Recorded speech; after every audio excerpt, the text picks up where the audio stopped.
Drugo pitanje, da ste životinja, koja bi vas životinja najbolje predstavljala?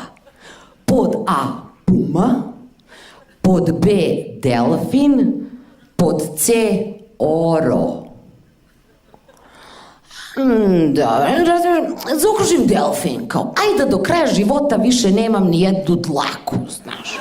I krene ono kao, calculating. Vaš idealni partner je Hugh McJoy.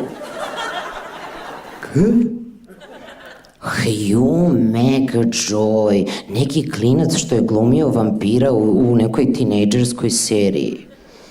Čekaj, molim te, kako Hugh McJoy može biti moj idealni partner?